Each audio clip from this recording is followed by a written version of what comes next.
우리에게 주시는 말씀은 요한계시록 1장 9절에서 2장 1절까지 말씀입니다. 한 목소리로 하나님의 말씀을 받들어 읽겠습니다.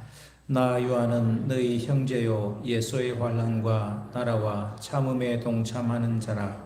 하나님의 말씀과 예수를 증언하였으므로 말미암아 밤무라 하는 섬에 있었더니 주의 날에 내가 성령에 감동되어 내 뒤에서 나는 나팔 소리 같은 큰 음성을 들으니 이르되 내가 보는 것을 두루마리에 서서 에베소, 스무나, 버가모, 도아디라, 사데, 빌라델비아, 라오디게아 등 7교회에 보내라 하시기로 몸을 돌이켜 나에게 말한 음성을 알아보려고 돌이킬 때에 7금촛대를 보았는데 촛대 사이에 인자 같은 이가 발에 끌리는 옷을 입고 가슴에 금띠를 띠고 그의 머리와 털의 희기가 흰 양털 같고 눈 같으며 그의 눈은 불꽃 같고 그의 발은 풀무불에 단련한 빛난 주석 같고 그의 음성은 많은 물소리 같으며 그의 오른손에 7별이 있고 그의 입에서 좌우에서 날성금이 나오고 그 얼굴은 해가 힘있게 비치는 것 같으라. 내가 볼 때 그의 발 앞에 엎드러져 죽은 자 같이 되매 그가 오른손을 내게 얹고 이르시되 두려워하지 말라. 나는 처음이요 마지막이니 곧 살아있는 자라. 내가 전에 죽었었노라. 볼지어다 이제 세세토록 살아있어 사망과 음부의 열쇠를 가졌노니 그러므로 내가 본 것과 지금 있는 일과 장차될 일을 기록하라. 내 오른손에 7별의 비밀과 또 7금촛대라. 7별은 7교회의 사자요 7촛대는 7교회니라. 에베소 교회의 사자에게 편지하라. 오른손에 있는 7별을 붙잡고 7금촛대 사이를 거니시는 이가 이르시되 아멘. 주님의 교회는 영광스럽다라는 제목으로 목사님 말씀 전해 주시겠습니다. 할렐루야. 우리 사라의 또 일려전도회 교회의 기도의 어머니시는데 찬양하신다고 수고 많이 하셨습니다. 감사합니다. 한 해 끝자락이 되었습니다. 지난주에 공동회를 통하여 또 장로 한 분을 비태하게 되어서 참 하나님께 영광을 돌리고 감사를 드립니다. 우리가 직분자 선택을 앞두고 교회에 대하여서 여러 가지를 생각하고 기도하는 시간들이었는데 지난주에 이어서 교회에 대해서 오늘 본문 말씀을 좀 생각하려고 합니다. 지금 새벽 기도의 요한계시록 본문으로 말씀을 생각하는데 요한계시록 말씀이 소아시아 7교회에 주셨던 교회에 주신 주님의 음성이거든요. 오늘 이 본문 말씀을 통하여 생각을 해보려고 합니다.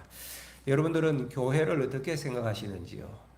오늘 말씀의 주제는 교회는 정말 영광스럽다. 얼마나 교회가 영광스러운가. 그것을 여러분과 함께 나누려고 합니다.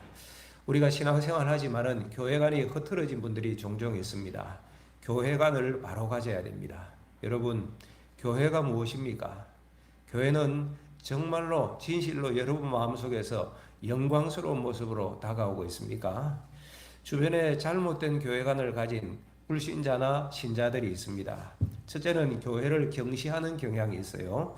성도들 가운데, 교인 가운데도 아이고 믿음으로 구원받으면 되지, 믿으면 되지, 꼭 교회 갈 필요 있냐, 교회에 소속되어야 하는 것은 아니다 라고 생각하는 사람들이 있습니다. 그래서 교회 가기는 가는데 소속이 없어요. 이 교회 다니고 저 교회 다니고 저걸 두지 않습니다. 여러 교회를 다니면서 어느 교회 목사님은 설교 잘하시더라, 설교 채점하고 이런 교인들이 있다고 합니다. 정말로 교회를 모르는 것입니다. 그리고 그분은 어떤 이유가 있다 하더라도 그 동기가 이기적이라고 할 수밖에 없습니다. 두 번째로는 교회를 무조건 정죄하는 사람이 있습니다. 불신자들 가운데 그런 분들이 많죠. 그런데 가끔은 교인들 가운데도 이러한 견해에 동조하는 것을 봅니다. 불신자들은 몰라서 그렇다고 말할 수 있지만은 어떻게 교회를 다니는 성도가 무조건적으로 이렇게 동의할 수 있을까 참 의문이 가지 않을 수 있습니다. 물론 교회의 잘못이 있지요. 오늘 교회를 가리켜 세속화되었다 그렇게 말들을 합니다. 어떤 교회는 엄청나게 크고 기업화되었다 뭐 그렇게 말하기도 합니다. 그러나 한국의 5만 이상의 교회 가운데 도대체 몇 교회가 그런 것입니까? 성도들 가운데도 신앙과 삶이 분리되어져서 전혀 다른 모습을 하니까 세상도 욕하고 교인들 가운데도 그렇게 말씀한 분이 있습니다. 그러나 그렇지 않은 신실한 성도들도 이 땅에는 많이 있지 않습니까? 그래서 이런 부분적인 문제 때문에 주님의 교회를 부정하는 것에 저는 전혀 동의할 수가 없습니다. 왜 우리 교인들까지도 세상 주장에 제대로 알지도 못하면서 그렇게 동조하는 것입니까? 물론 이 지상에 이상적인 교회는 없습니다. 양과 염소가 교회 안에 함께 들어와 있는 것도 사실입니다. 심지어 직분자들 가운데도 염소도 있을 수 있습니다. 그래서 교회 안에는 불상사도 있고 냄새도 나는 것이 사실입니다. 그런데 그것은 어느 시대나 있었습니다. 예수님의 제자 가운데도, 예수님의 12제자 가운데 한 사람도 그랬지 않습니까? 그러나 주님께서는 여전히 그 가운데서 하나님 나라의 뜻들을 이루어 가셨습니다. 교회가 설립된 이후에 왕성하게 부흥하였고 중세 천년의 교회 번성의 시기를 누렸다고 하지만은 얼마나 영적으로 보면 타락했습니까? 그러나 그때에도 주님께서는 참 교회와 성도들을 보존하고 지키시고 때가 되면 새로운 교회 운동을 일으키셨던 것을 기억하고 있습니다. 여러분, 저도 목회하면서 낙심될 때가 종종 있었습니다. 아니 10년을 설교하고 20년을 설교했는데도 도무지 변하지 않는 성도들을 보면서 절망하기도 하고 실망감 또 스스로를 향하여 무력감을 느낄 때가 있었습니다. 그런데 그런 순간에도 새벽 시간에 나와 기도하고 주님을 바라보면 마음이 새로워져요. 바뀌어요. 왜냐? 우리는 연약하고 교회는 부실한 것이 있을 수 있지만은 주님은 너무나 영광스럽고 주님의 교회, 주님이 세우신 교회도 그러하기 때문에 영광스럽구나. 그래서 다시금 주님을 붙들고 다시금 교회를 붙들고 일어서는 거예요. 오늘 설교 제목이 뭐예요? 나오잖아요. 같이 해봅시다. 시작. 주님의 교회는 영광스럽다. 세 단어에 주목하셔야 됩니다. 첫째는 주님, 두 번째는 교회, 세 번째는 영광입니다. 오늘 설교의 내용은 두 가지입니다. 이 제목에 따라 첫째는 주님은 영광스럽다. 두 번째는 그 주님이 세우신 교회는 영광스럽다는 것입니다. 먼저 생각할 말씀은 주님은 영광스러운 분이라는 것을 말씀을 드립니다. 요한계시록은 예수님의 제자였던 사도 요한이 기록한 말씀입니다. 예수님께서 부활하시고 성천하신 후에 오랜 시간이 지나면서 사도 요한과 여러 제자들은 복음의 삶을 살았습니다. 말씀 붙들고 살았습니다. 사도 요한도 복음의 삶을 살다가 핍박을 받아서 밤모섬에 유배되어서 이 말씀을 기록한 거예요. 이것이 학자들은 AD 90년경이라고 보고 있습니다. 어떤 학자들은 60년대경이라고도 말하기도 합니다. 오늘 말씀에 보면 주의 날에, 우리로 말하면 주일입니다. 사도 요한이 성령에 감동되어서 주님의 음성을 들었습니다. 11절 보면 주님이 말씀하시는데 이르되 너가 보는 것을 두루마리에 서서 에베소, 스무나, 버가모, 두아디라, 사데, 빌라델비아, 라오디게아 등 7교회에 보내라 하고 주님께서 말씀을 하셨습니다. 그래서 이 말씀을 하시는 분이 어디 계시는가 요한이 돌아보게 되니 놀라웠습니다. 인자 같은 분이 7 금초대 사이를 다니고 계시는 것을 보게 된 거예요. 인자 같은 분이 누구실까요? 주님이시죠. 주 예수 그리스도십니다. 그분의 모습을 보니 13절 보십시오. 인자 같은 이가 계신데 발에 끌리는 옷을 입고 가슴에 금띠를 띠고 구약의 대제사장의 모습이 기억되어지지 않습니까? 그러나 인간 대제사장과는 비교할 수 없는 영광의 주님의 모습입니다. 14절 보십시오. 그분의 머리와 털의 희기는 흰 양털 같고 눈 같았고 그분은 불꽃 같은 눈을 가지고 계신다. 어미하신 주님, 온 세계를 통찰하시고 우리를 살피시는데 그분은 희기가 양털 같다. 눈보다 더 희다. 순결하신 주님의 모습을 우리는 생각할 수 있습니다. 15절 그분의 발은 풀무불에 단련된 빛난 주석 같고 그분의 음성은 많은 물소리와 같으며 전능하신 주님, 강하신 주님, 그분의 음성은 많은 물소리 같이 능력 있는 어미하신 주님의 모습. 16절 보시면 그의 오른손에 7별이 있고 그 입에서는 좌우에 날쓴 금, 말씀의 금이 나오고 그분의 얼굴은 무엇과 같이 해와 같이 힘있게 비치는지라. 사랑하는 여러분, 주님은 살아계신 분이십니다. 그때도 살아계셨고 지금도 살아 역사하시는 분이십니다. 죽었다가 살아나신 분이십니다. 주님이 부활하신 후에 제자들에게, 여러 성도들에게 보이셨습니다. 그리고 그로부터 수십 년이 지났어요. 성천하셔서 하늘에 계시지만은 다시금 사도 요한에게 나타나셔서 오늘 요한계시록의 말씀을 주시는 것입니다. 17절 이후에 보면 요한에게 주님께서 이렇게 말씀하세요. 두려워하지 말아라. 나는 처음이요 마지막이니 곧 살아있는 자라.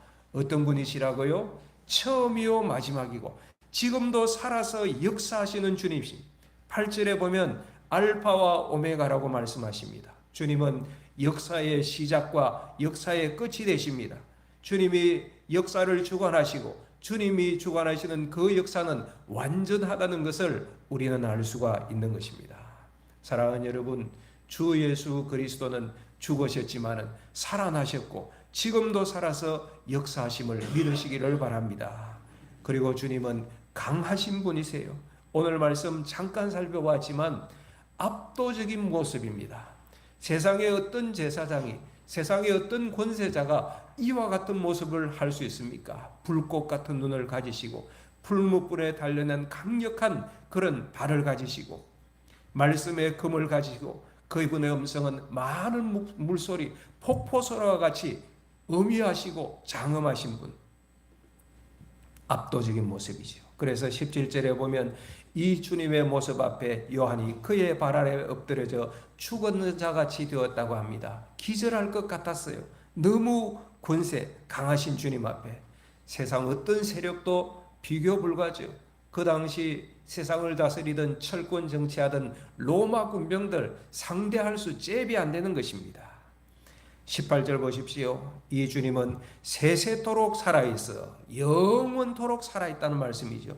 사망과 음부의 열쇠를 가졌노니 심판의 권세를, 생명의 권세도 있고 사망과 음부의 권세니까 마지막에 심판하실 권세를 손에 쥐고 계신 분이 바로 주님이십니다. 사랑하는 여러분, 주님은 이런 분이세요. 온 세상을 두렵게 할 정도로 강하신 분이십니다. 영광스럽고 위대하신 분이십니다. 이분이 우리가 사랑하고 믿고 섬기는 주님이세요. 오늘 두 번째로 생각할 것은 그 주님께서 세우신 교회가 영광스럽다는 것입니다. 따라해 볼까요? 주님의 교회는 영광스럽다. 20절 보면 주님이 교회를 7 금초대라고 하셨습니다. 여러분, 7은 성경에서 완전 숫자입니다. 충만의 숫자입니다. 그러니 7 금초대, 7 교회라 하면 전 세계 교회를 대표하는 것이지요. 지상교회는 불완전합니다. 그러나 주님의 교회의 면모가 드러날 때 그 교회는 완전하고 충만할 것입니다. 7 금초대라고 했습니다. 금은 영원 불변을 상징하죠. 어떤 재질보다 강하고 단단하고 오래갑니다. 무엇을 말합니까? 교회는 어떠하다? 영원하다. 교회는 영원하다. 어거스틴이 신국에서 이렇게 표현했습니다. 세상 왕국은 흥하고 망하지만 하나님의 교회는 영원히 존재한다. 7 금초대라고 했습니다. 촛대는 뭐 하는 거예요? 촛대는 뭐 하는 거예요? 불을 밝히는, 어둠을 밝히는 역할 아닙니까? 교회는 어떤 곳입니까? 어두운 세상을 밝히는 빛이에요. 이것이 교회예요. 2장 1절에 주님이 이 7 금초대 사이를 거니신다고 표현하고 있습니다. 여러분, 교회는 주님이 거하시는 전입니다. 그래서 교회가 영광스럽다는 거예요. 교회는 영원하고, 교회는 세상을 밝히는 빛이고, 교회는 주님이 거하시는 전이고, 주님께서 완전하고 충만하게 다스리는 곳이기 때문에 교회는 영광스러운 것이에요. 여러분들이 대통령궁을 방문한다고 생각하면 밤에 잠 못 잘 거예요. 가슴이 설렐 것입니다. 대통령을 만난다고 생각하면 얼마나 가슴이 두근두근 하겠습니까? 주님이 오늘 교회에 임재하신 왕 중의 왕이신 만왕의 왕이신 주님께서 교회를 전으로 삼으셔 당신의 뜻을 선포하시고 역사하세요. 지난 주간에 보니 뭐 자천 타천으로 자기 대통령 후보군에 들어가 있는 어떤 분이 대구를 방문했는데 동대구역에서 열차 타고 올라가려고 하는데 알아보고 사람들이 와서 사진 찍자고 사인해 달라고 그래서 3시간을 사인해 주고 갔다고 열차표도 취소하고 뭐 그런 기사를 제가 본 적이 있습니다. 주님은 만왕의 왕이세요. 그분이 우리를 방문하시고 그분의 전에 우리가 참여하게 됐다는 것이 얼마나 영광스럽습니까? 그래서 주님의 교회가 영광스럽다고 말씀드리는 겁니다. 물론 우리는 주변에서 가견적인 교회의 연약함을 볼 수가 있습니다. 우리 주변에 보이는 교회 가운데 교회당 건물이 부실하고 부수시 흘러내릴 것 같고 교인들도 10명도 채 되지 않는 연약한 교회도 있을 것이고 인간적으로 생각하면 참 보잘것없네 라고 생각하다가 다시 바라보면 아니야, 저것도 교회야. 10명이 모여도 주님이 계시니 영광스러운 주님의 교회야. 이렇게 생각이 들어지는 거예요. 사랑하는 여러분, 신평교회는 영광스러운 주님의 교회심을 믿으시기를 축복합니다. 왜요? 주님이 거하시니까. 우리에게 부족함이 많이 있지만은 주님이 거하시는 주님의 전이니 주님의 교회인 신평교회는 영광스러운 것입니다. 주님이 신평교회를 통하여서 영광을 받으시고 주님의 뜻을 이루어 가시고 주님의 능력을 선포하시고 이곳을 통하여서 구원의 방주를 서시고 교회를 사랑하는 사람에게는 이런 긍지가 있어야 하는 것입니다. 오늘 말씀하시죠. 주님은 역사의 시작과 끝이 되십니다. 알파와 오메가이십니다. 주님은 지금도 살아계십니다. 사망과 음부의 열쇠를 가지신 분이 주님이십니다. 누가 감히 주님의 교회를 비방할 수 있습니까? 교회를 함부로 욕하는 것은 주님을 욕하는 거예요. 교회를 알지 못하고 주님을 알지 못하는 어리석음입니다. 오늘 말씀을 자세히 보면 주님은 7 금초대 사이에서 가만히 계시지 않습니다. 뭔가를 하세요. 2장 1절에 보시면 오른손에 7별을 붙잡고 무엇을 붙잡아요?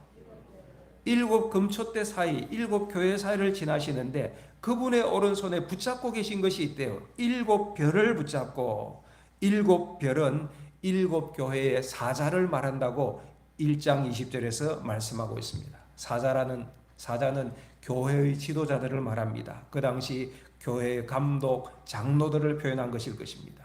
주님께서 그들을 오른손으로 붙들고 교회를 주님을 대리하여 치리하게 하시고 말씀으로 양무리들을 가르치게 하시고 사랑과 기도로 교회를 인도하도록 교회의 지도자들을 붙들고 주님께서 일하신대요. 그런데 그 7별을 붙드시는데 어디에 붙들어요? 무엇으로 붙들어요? 성경을 보세요. 답이 다 나와 있잖아. 무엇으로 붙들어요? 예, 2장 1절에 오른손에 있는 7별로, 그러니까 오른손으로 7별을 붙들고 계신다. 오른손으로 일하신다는 거예요. 그것도 능력 있게 일하신다. 오른손에 강한 손과 편팔로 일하시는 주님. 여러분, 주님이 교회의 사자들을 오른손에 쥐고 계십니다. 사람이 감히 꺾지 못하는 거예요. 이것이 교회예요. 그래서 교회의 직분자들은 우리 장로, 집사, 권사님 또 모든 성도들은 긍지를 가지셔야 돼요. 뭐냐? 따라합시다. 나는 주님의 오른손에 붙잡힌 사람이다. 믿으시기를 축복합니다. 이것이 성도고 이것이 교회고 이것이 직분자예요. 그냥 사람들이 볼 때는 미미해 보이도 아이고 장로라면서 집사라면서 뭐 저래 그렇게 보인다 할지라도 아니에요.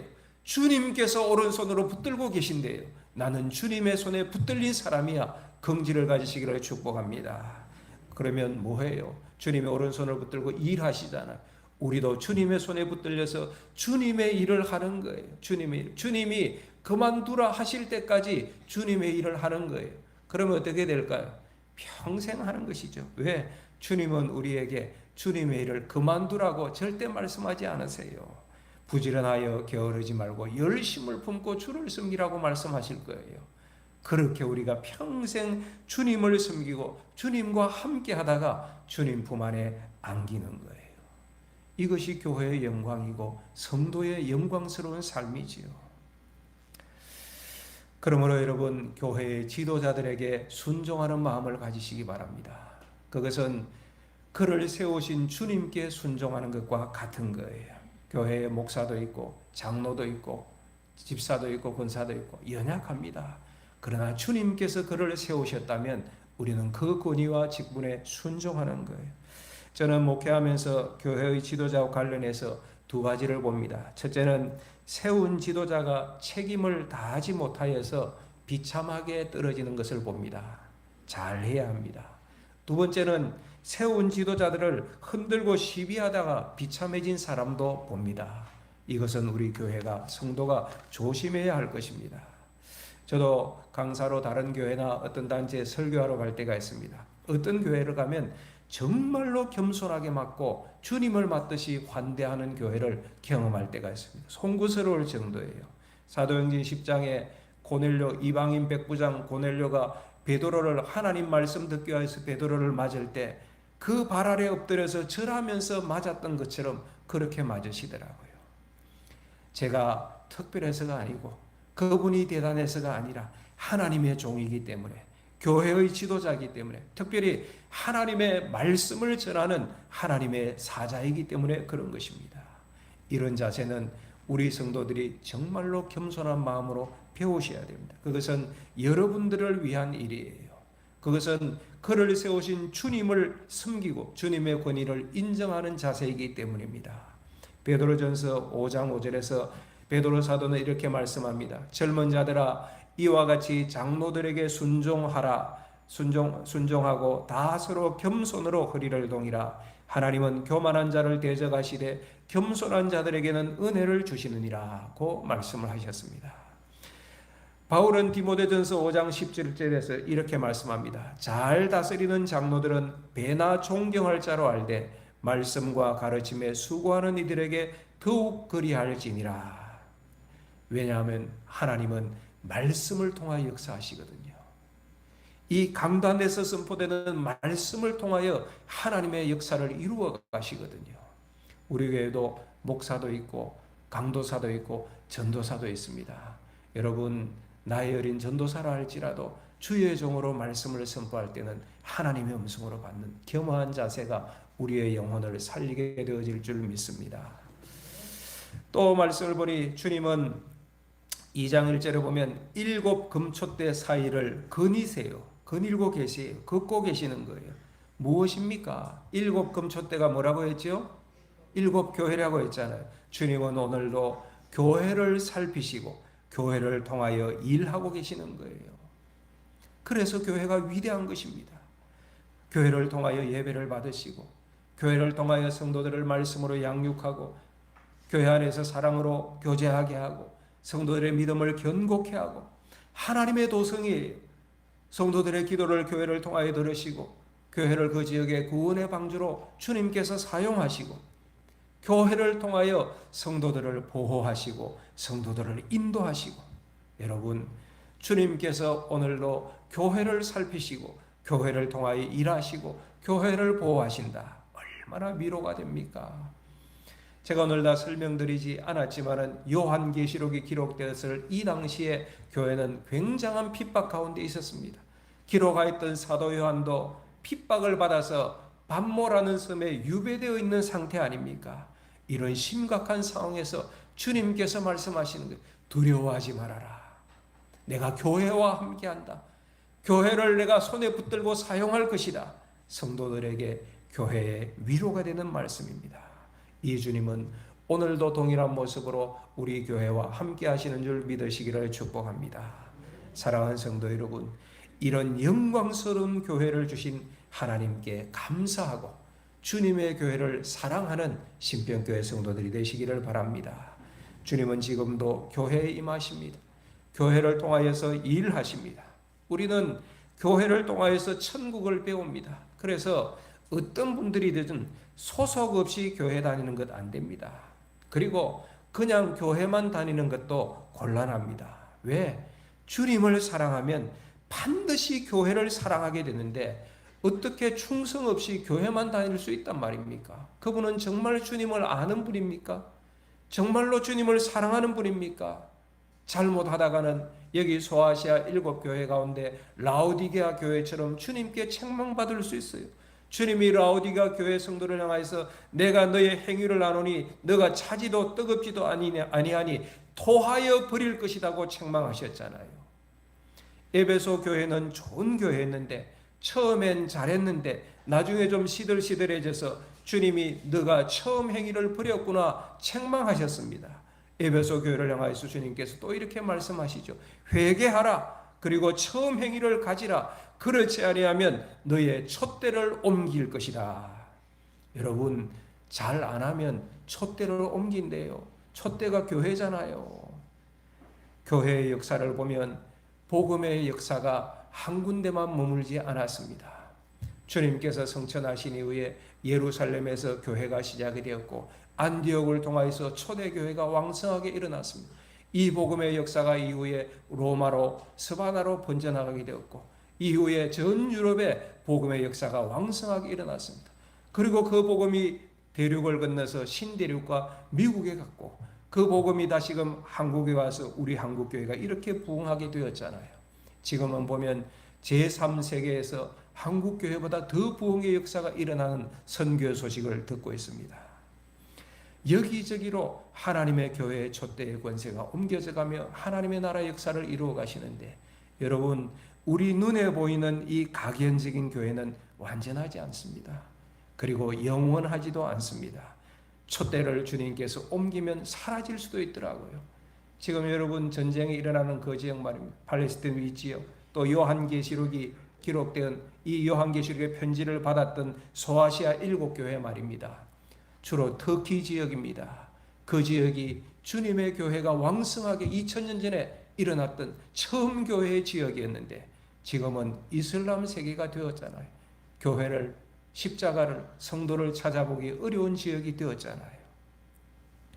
각연적인 교회는 영원하지 않을 수도 있어요. 그러나 불각연적인 교회, 주님의 교회, 주님의 영적인 교회는 영원합니다. 주님께서 그 시대에 서시는 나라가 있고 그 시대에 서시는 교회가 있고 그 시대에 서시는 성도가 있습니다. 주님의 일꾼이 있더라고요. 그렇게 부름받았다는 것은 영광스러운 일이죠. 그 나라도 교회도 그 성도도 영광스러운 일입니다. 왜? 만왕의 왕이신 주님이 부르셨다면 이보다 영광이 어디에 있겠습니까? 한국교회의 부흥의 기운이 사라진 것이 사실입니다. 어려움이 많이 있는 것도 사실입니다. 어떤 분들은 한국교회는 이미 부흥의 시기를 지났다고 하는 분들도 있습니다. 그러나 저는 꼭 그렇게만 생각지 않습니다. 어떻게 보면 은혜의 끝자락에 머무는 것이에요. 우리가 은혜의 끝시대에 지금 서 있는 것이 아닌가 이런 생각도 들어집니다. 저는 기대하기를 기도하기를 촛대가 완전히 떠난 것은 아닐 것이라고 생각합니다.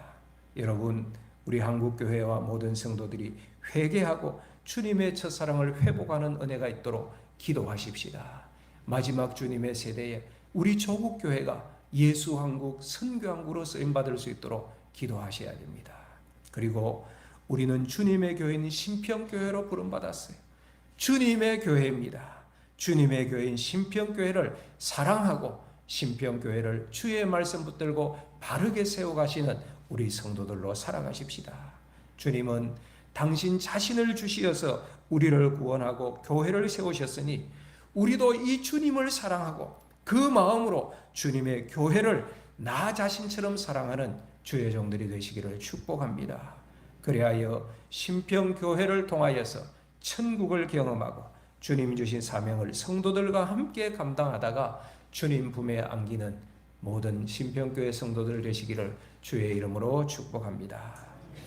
우리 찬송 한 장하고 결단